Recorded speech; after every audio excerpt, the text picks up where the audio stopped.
Malacanang says the indictments of those linked to the 10 billion peso pork barrel scam are based on strong evidence. At the same time, Communications Secretary Sonny Coloma stressed that the Aquino administration is not targeting opposition senators in the filing of plunder and graft charges. He urged the public to let the law take its course on the case. Elena Luna has added details. Malacanang stressed the independence of the Office of the Ombudsman in coming up with resolutions finding probable cause for filing plunder and graft and corruption complaints against 3 senators, Janet Lim Novoles and others in the alleged illegal disbursement of PDAF. PCOO Secretary Herminio Coloma Jr. says the resolutions were based on evidence and not personalities, clarifying statements issued by members of the opposition questioning why no allies of the Aquino administration were indicted. Ang batayang prinsipyo lang na ating sinusunod dito sa simula pa nitong usaping ito ay yung sinabi ng ating Pangulo, no? Let the evidence direct the course of the inquiry.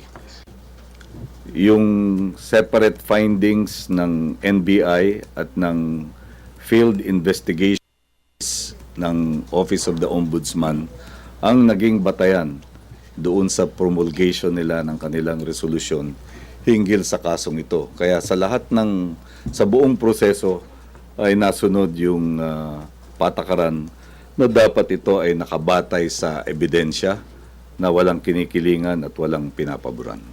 During the press briefing, the official presented the next steps that will happen in the PDAF case.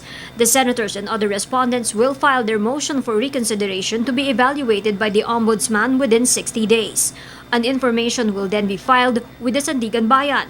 The case will be raffled off to one of its 5 divisions, which will evaluate if warrants of arrest should be issued prior to trial.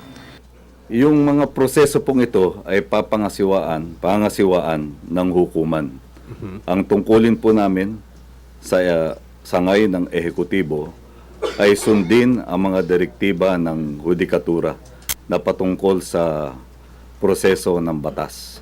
Secretary Coloma adds the executive branch will follow the rule of law to do the same in other cases filed with the Ombudsman, including the Malampaya fund scam. Mahalaga po dito yung prinsipyong sinusunod natin hinggil sa paggalang sa pagiging hiwalay na opisina ng Ombudsman at ng Hudikatura. Dahil ito po ang tinatadhana ng batas. Hindi dapat manghimasok ang ehekutibo doon sa sakop ng kapangyarihan ng Ombudsman at doon sa Hudikatura. Malinaw po yung nakasaad sa batas. For the People's Television, Elena Luna.